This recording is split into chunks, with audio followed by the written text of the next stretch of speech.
Salut à tous, c'est Kaikit. On se retrouve aujourd'hui pour les quarts de finale de la Hades Draft League. Les quarts de finale, les matchs les plus importants de la saison pour les 8 joueurs encore en lice. Simplement parce que ce sont les matchs pour la montée. C'est-à-dire que les gagnants des quarts de finale vont en demi-finale et vont continuer le tournoi. Mais en plus de ça, sont qualifiés et vont monter en division supérieure la saison prochaine. Et donc j'ai simplement choisi encore une fois deux quarts de finale au programme. Martin contre Aeolix. Martin qui a terminé troisième de sa poule. Et Aeolix qui a terminé second. Martin qui a terminé troisième d'une poule et Aeolix qui a terminé second de l'autre poule. On en avait parlé la semaine dernière. Et dans l'autre game, on aura donc Arm. Donc je crois que c'est Arm Kindy de mémoire. J'ai quand même à aller checker, mais oui. Donc c'est Arm contre Flavo du 09, je vais dire Flabo, non, Flavo du 09. Donc Arm qui a terminé premier en 7-0 de sa poule, enfin qui a 7-0 sa poule, contre du coup Flavo qui a terminé, qui s'est qualifié sur le fil, enfin sur le fil. Il a fini en 4-3 et je crois qu'il pouvait pas descendre, enfin je crois qu'il pouvait pas quitter le top 3. Donc voilà, tant mieux pour lui. On va commencer par Martin contre Aeolix. Du côté de Martin, on a donc le Raging Bolt. Ensuite, on aura un Skeletdirge, un Iron Valiant, un Manafi, un Tsarina et un Skarmory. J'ai pas préparé les Terra Users, c'est beau. Les Terra Users sont donc Skeletdirge et Manafi du côté de Martin. Et du côté d'Aeolix, on a donc ce Iron Bundle, le Salamence Terra Poison, le Jirachi, le Terrapagos, le Cinderace et le Manafi, le Sylveon Terra Feu. On va donc pouvoir commencer. Et on est donc parti avec un lead Manafi du côté de Martin et un lead Cinderace du côté de Aeolix. Ça va révéler le protéin d'entrée. Avec le demi-tour, le Manafi qui va lui aussi flip turn pour pouvoir pivoter. Ça va aller sur le Skeletdirge. Nouveau demi-tour. Voilà, pour l'instant c'est le début de game. Ça check un peu les infos. Petit follet peut-être. Non, le Yon. Le Yon du côté de Skeletdirge. Assez étonné de voir le Yon pour être honnête. Parce que. Enfin là il y a quand même Salamence. Il y a quand même Jirachi dans le match-up. Donc tu peux pas burn le Jirachi. Tu peux pas burn le Salamence. Attention quand même à la suite de la game parce que en révélant Yon, à moins qu'il y ait un double statut sur ce Skeletdirge, eh bien le Salamence peut venir entre guillemets gratuitement. Hein. Évidemment, il y a toujours l'option Alluring Voice qui existe. Et surtout, je vous ai dit, le Skeletdirge, pardon, j'ai pas précisé pour le Skeletdirge, mais le Skeletdirge est Terra Ghost et le Manafi est Terra Steel. J'avais précisé du côté d'Aelix, même pas de Martin. Du coup, ce que j'explique, c'est que s'il n'y a pas de feu follet, du coup, le Salamence, plus tard, pourra sûrement venir gratuitement sur le Skeletdirge, sauf si le Skeletdirge anticipe et tape un Alluring Voice pour pouvoir contrer ça. Donc, en attendant, ça va taper U-turn, il faut profiter de ce U-turn, et ça va switch out sur le Manafi. Pas fan de ce switch out, dans le sens où Aeolix avait rien, enfin, avait pas grand chose à faire à part justement taper demi-tour, parce que il a pris le Yon et il peut s'endormir à tout moment. Donc pas trop fan du switch out. Ça aurait été pas mal, peut-être, je sais pas, soit taper un Alluring Voice, pourquoi pas pour couvrir l'arrivée du Salamence. De toute manière, ça allait faire des petits dégâts au reste de la team. Ça aurait pu être pas mal de taper un Alluring Voice. Taper une Torchong à la limite. Enfin voilà, je pense qu'il y avait mieux à faire que de switch out. Donc en attendant, le Manafi qui va reprendre une tarte, c'est le Jirachi qui arrive. Manafi qui est plus rapide que le Jirachi, ça a flip turn. Et ça a tapé tonnerre, et le tonnerre qui va paralyser. Ça a anticipé, voilà, ça a pas forcément voulu anticiper. Peut-être qu'il y avait Manafi, si le Manafi terra pas. Donc en attendant, le tonnerre en plus qui va paralyser, ça va être vraiment emmerdant pour le Skeletdirge. Le demi-tour derrière du Jirachi, ça va retourner sur le Cinderace. Et encore une fois un Yon, le Cinderace va pouvoir retaper demi-tour. Non, il va taper Provoque pour empêcher le Skeletdirge de se soigner. Bon Provoque de la part d'Aeolix. Et là, voilà. Et là, ce que je vous expliquais tout à l'heure, c'est que tout simplement, ça va sur Salamence. En plus de ça, ça a taunt. Donc au moins, tu es certain que tu peux pas venir sur un feu follet. Et là, maintenant, la question, c'est est-ce qu'il vient sur... la question c'est est-ce qu'il vient sur le last move de ce que je vais dire, est-ce que c'est feu follet ou est-ce que c'est autre chose? Il y a peu de chances que ce soit Feufollet, étant donné qu'il a déjà Yon, et ça m'étonnerait vraiment qu'il joue un double statut. Ça va taper à Torchong et le séisme du côté du main sur le Alluring Voice. Voilà, le Alluring Voice qui est tanké à 1%, mais t'es obligé de partir. Tu peux pas rester et Ali va continuer de taper des séismes. Peut-être un Men's Choice Lock, peut-être ça. En tout cas, ça va poser les rocks. Et sur le T-Bolt, ça prend le T-Bolt. Et ça, surtout pour taper Drill Run derrière pour faire que 30%.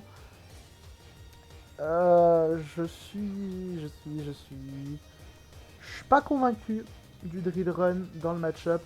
Ça peut te servir contre le Sylveon Terra-Feu, le Terra-Feu qui peut se ramener. Ça te permet certes de toucher Jirachi, mais il y avait, je pense, beaucoup mieux à faire. Surtout que je suis quand même en train de regarder sous les yeux la draft d'Iolix. Et je vois pas trop l'intérêt de jouer drill run, c'est vraiment juste pour toucher Jirachi. Donc en vrai, c'était pas mieux poser une rangée de Pico ou taper un Roost justement pour pouvoir checker ce qu'il fait. Parce que peut-être qu'il est Rocky Helmet, ce Skarmory. Je pense qu'il y avait mieux à faire que jouer Drill Run, surtout pour faire si peu de dégâts sur le Jirachi. Drill Run qui a fait 0, bon c'est pas grave, ça va aller sur le Raging Bolt, sur le tonnerre qui fait 0 dégâts, voilà, normal. Et le vol sur Raging Bolt qui est plus rapide, donc c'est vraiment un Jirachi qui est 0 speed, ça va aller sur le Sarina pour prendre le Dazzling Limb. Et le Rapid Spin, pour ce setup en vitesse, why not, le demi-tour qui fait mal du coup, et l'entrée de Cinderace. Et Cinderace qui dépasse et ça va taper demi-tour derrière. Ça va aller le coup de faire demi-tour, enfin de faire demi-tour, de faire Rapid Spin. Pourquoi taper Rapid Spin pour te buff en speed si derrière tu ne fais rien, surtout que vraiment tu laisses Cinderace full vie et là tu laisses passer son tour de sommeil garanti. C'est pourquoi ne pas avoir tapé demi-tour direct dans ce cas. Je sais pas trop, donc bon, c'est Cinderace qui tank et derrière ça va taper Dracometer, ça va prendre le kill, ça va réveiller l'éject pack sur ce Raging Ball pour aller sur Valiant. Valiant contre le Terrapagos qui arrive, Terrapagos qui n'a pas les bots, le Terrapagos, et ça va taper Destiny Bond, mais ça tuera jamais. Et ça, effectivement, ça n'a pas tué le Terra Starstorm qui a été tanké sur le Destiny Bond. C'est catastrophique ce Valiant. Mais je crois que c'est la deuxième fois qu'on commente Martin et c'est la deuxième fois qu'il joue Valiant Destiny Bond. Alors, je sais que Destiny Bond est un... Enfin, je sais que Destiny Bond... Je sais que Valiant est un très bon sac fodder. Hein. J'ai l'expérience pour pouvoir dire que c'est un très bon sac fodder. Mais, faut quand même faire quelque chose avec ça. Et bon, oui, ça aurait été pas mal de prendre le... Ça aurait été pas mal hein, de prendre le Terrapagos. Mais est-ce qu'il était vraiment... s'il est fait pour mourir, est-ce qu'il vraiment il était bien fait pour, c'est-à-dire avec 0 IV SPDF, naturellement SPDF, parce que là vraiment c'est catastrophique de pas mourir maintenant, parce que là ton Destiny Bond il sert à rien, du coup là tu dois faire un move sur le Terrapagos, enfin à moins que Valiant ait un move à priorité négative pour assurer le kill, mais non voilà ça a rien, donc ça tape coffre, en plus ça enlève une Choppleberry, oh là là, et ça tape tonnerre au cas où, ça met ça va aller sur le Skarmory. T-Ball qui revient, ça va taper plénitude du côté d'Aeolix. Ça fait quand même mal le T-Ball face à les 30% et le Terra Starstorm qui fait 57%. Ça fait mal. Ce mon tape quand même vachement fort. Le Manaphy, quand même, Manaphy peut tuer. Manaphy va tuer quand même. Donc pourquoi pas. Le bundle qui arrive, ça va Terra Steel. Et en vrai,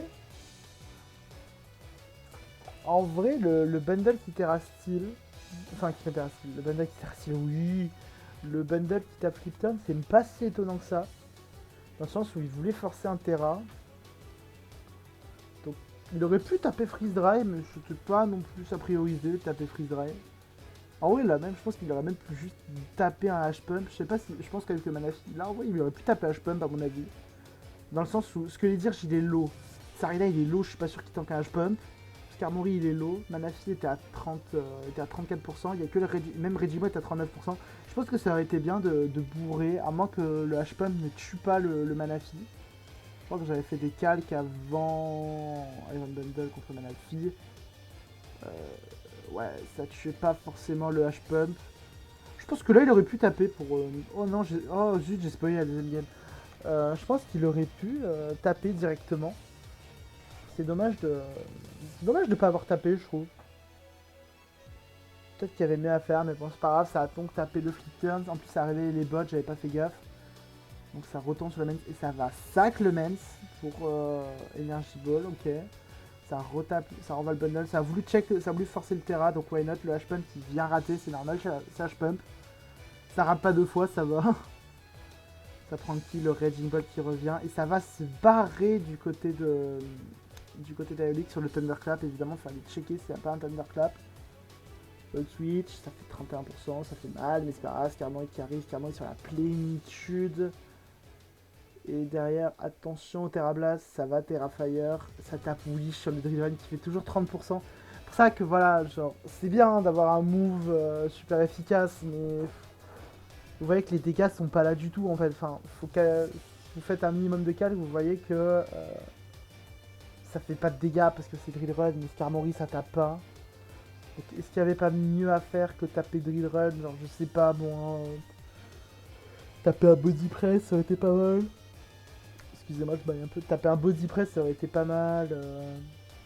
Même un Whirlwind, justement, pour empêcher, enfin, pour enlever le Sylveon. Enfin, je pense qu'il y avait mieux à faire que de jouer Drill Run sur ce Skarmory.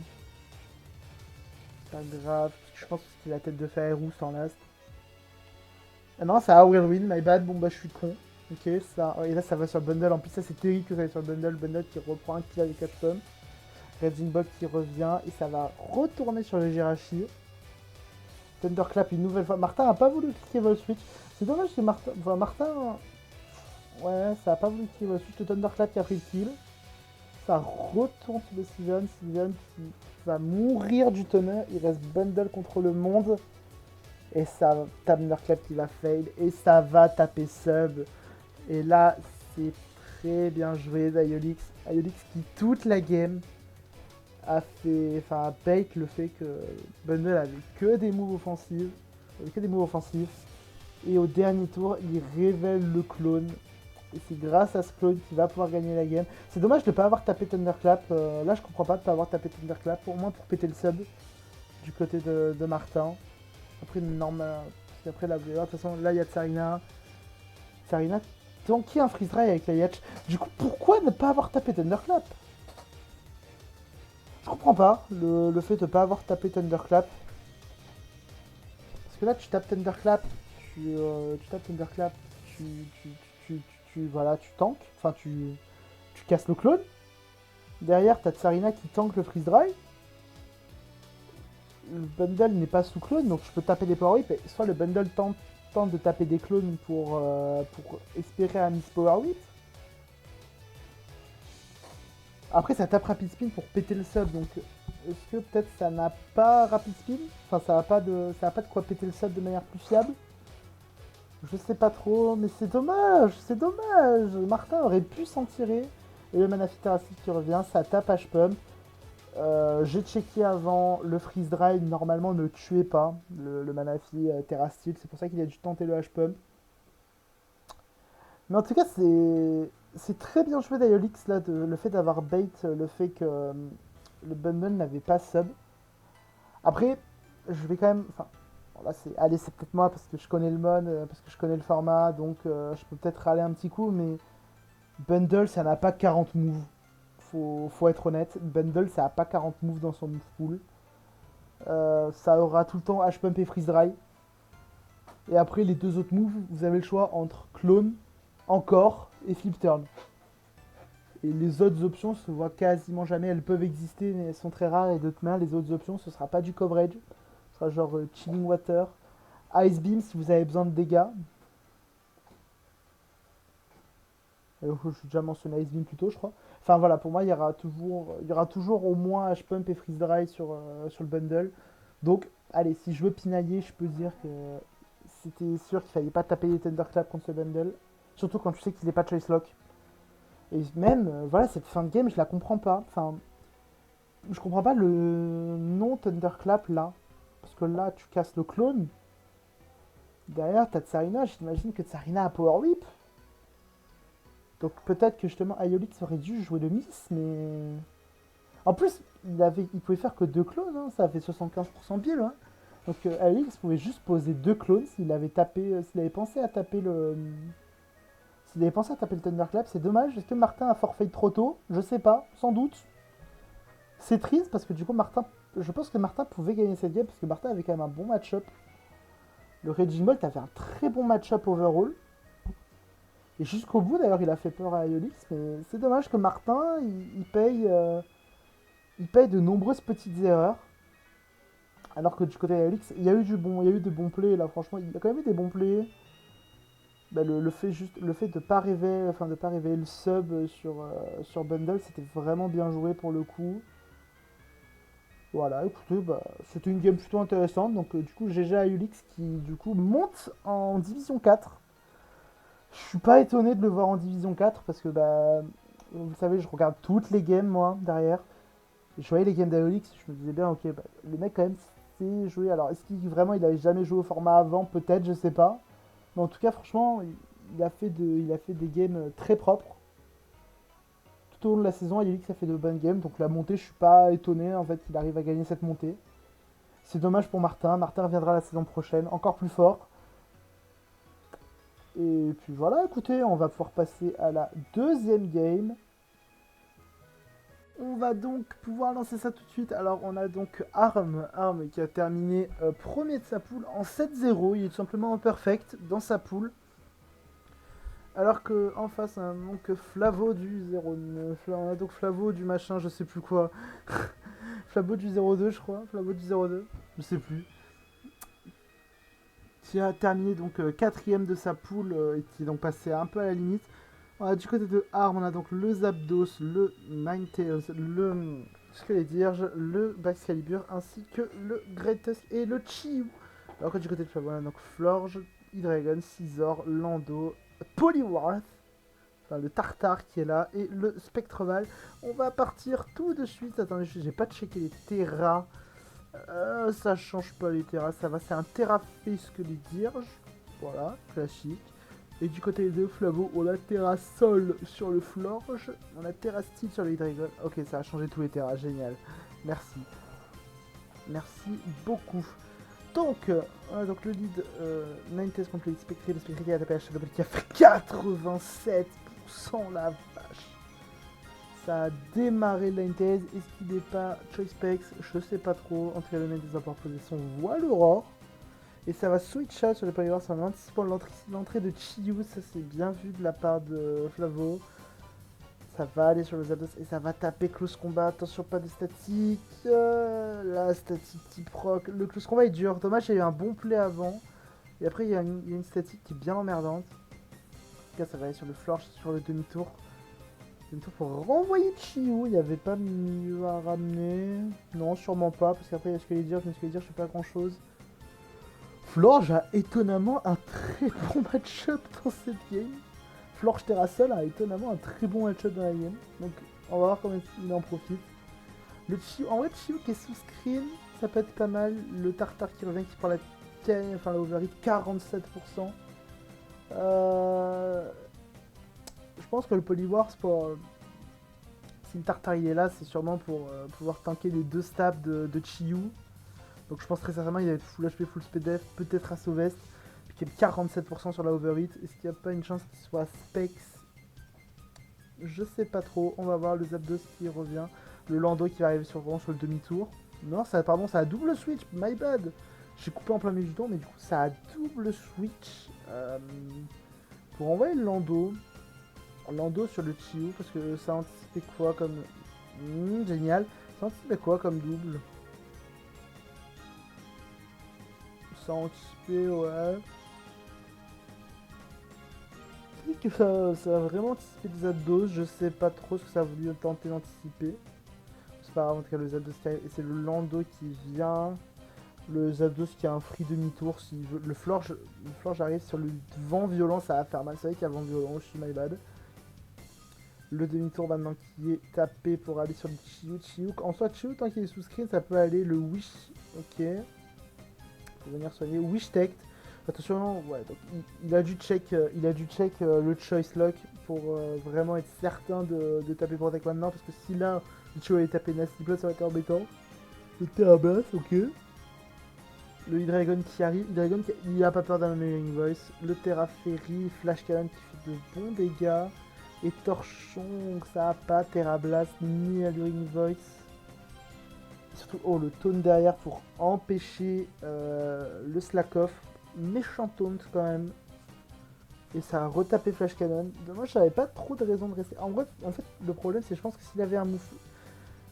Si le Skeletor, j'avais un move fait pour taper le Dragon, peut-être qu'il aurait tapé avant. Après aussi, c'est possible. En vrai, il a quand même terraffé. Du coup, ça veut dire que le Scizor, il y a quand même le Greatest peut gérer. Donc, ça va aller. Excusez-moi, je suis fatigué, il est tard, ok. Hop, le demi-tour qui repart. Le Ninetales qui revient. Test qui peut menacer d'un blizzard quand même, donc forcément t'as pas envie de rester. Et du coup il va en profiter pour essayer de se setup avec Scizor pendant que le Ninetales pose son screen. Le Greatest qui arrive, sabotage, assez de sabotage pour enlever les bots. En vrai sabotage, bah je pense ça voulait enlever un item, mais les bots sur le Greatest, assez étonné de voir ça. Y a pas, là je vois pas de poseur de spikes ou de pics toxiques, donc il y avait peut-être un poseur de pics toxiques du côté de Flavo. On va voir, et ça va taper le close combat qui va faire de très bons dégâts. Normal, et le brick break qui fait 30%, et qui va enlever le screen. Le Lando qui arrive sur le close combat numéro 2. Naetes qui a perdu toutes ses stats, ça a posé les rocks et ça a tapé Ice Spinner, la Yacheberry qui allait permettre de tanker. Heureusement qu'il a pris Intimidate. Enfin, j'allais dire Intimidate puis Yacheberry ça tank. Le Psycho qui était évidemment pour passer le Great Tusk. En vrai, est-ce qu'il avait vraiment besoin de ces rocks? Oui. Oui, il a quand même besoin de ces rocks parce que j'ai pas fait gaffe. C'est vrai que la team de Arm est quand même très weak au piège de rock. Donc oui, chercher à imposer ses rocks c'est plutôt rentable parce que le Chiyu est normalement choice. Parce que les dire je tombe à 50% s'il prend les rocks, il y a le Excalibur. Et le Ninetales qui peut potentiellement mourir. Donc c'est bien de poser ses rocks, le vent violent qui va prendre le kill. Spectre qui a un kill sur Shadow Ball par contre, c'est embêtant parce que tu aurais tenté d'aller sur Chiyu, mais Chiyu, je suis sûr qu'il tank 2 Shadow Ball, par contre il peut en tanker une. En vrai Chiyu ça a quand même une grosse PDF donc peut-être qu'il en tankait 2. Donc c'est pas grave, le lance-flamme 32%. Ça prend le kill et ça veut pas prendre le kill. Ça ne va pas prendre le kill, ça va anticiper le E-Dragon du côté de Arm. Et Flavo qui va taper Drain Punch parce qu'il voulait laisser mourir, je pense, de base son tartare. Mais en plus de ça, ça a payé. Ça a payé en fait, du coup, d'anticiper le Drain Punch. Enfin, de taper le Drain Punch pour pouvoir soigner un peu. Close combat plus Drain Punch, donc ça confirme même la sauveuse, je pense. Enfin bon, bien joué la part de Flavo. Le spin de Arm, par contre, ça va enlever les rocks et ça va paradis. Oh, la para fait mal. Je sais qu'il a dû taper liquidation. Et derrière le double spin, oh, ça fait vraiment mal pour le coup. Hydreigon qui arrive, tu veux le faire taper close combat. Et derrière le Long Rush qui va pas tuer le Long Rush, incroyable. Il y a Shadow Ball qui va pouvoir prendre le kill. Expert spread de la part de Flavo. Le Chiyu qui revient, Chiyu qui va pouvoir prendre son kill juste avec peut-être lance-flamme. Non, le Hydreigon qui arrive. Hydreigon qui se fait 2 HKO par lance-flamme, c'est bien Specs. Le Lefto, ça va sac le Scizor. En vrai, je connais pas le rôle, mais je pense pas que ça tue Chiyu. Ok, lance-flamme et le Wish. Oh, ça a tapé Wish, ah ouais. Ça passera pas avec des lance-flammes. Hein. Ouais, non, ça va pas passer. Du coup, le Wish, tac tac.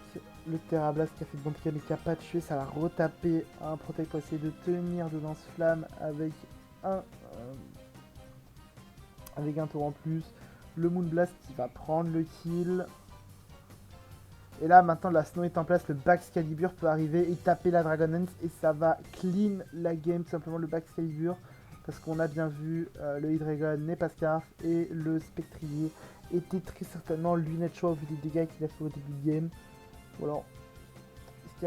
Non, il n'y a même pas Ishard en plus. Donc, c'est vraiment, il savait je pense qu'il a du cas avec les lunettes choix. Et c'est donc une victoire de Arm sur le score de 3-0. Arm qui continue sa run parfaite. Et la compétition s'arrête là pour Flavo malheureusement. Et Arm qui accroche cette qualification et cette montée en Division 3. Et de mémoire, il affrontera Dumbat en demi-finale. On verra donc, on verra on verra quelle demi-finale je prendrai hein, pour les matchs. En tout cas, franchement, c'était des matchs plutôt cool aujourd'hui. On a vu. Après, c'est normal que le niveau monte parce que c'était pour moi le dernier match vraiment important enfin le dernier match vraiment, aussi vraiment important de la compétition. Parce qu'à la fin, il y a les montées. J'ai déjà dit à Hurtado ce que je pensais de ce système.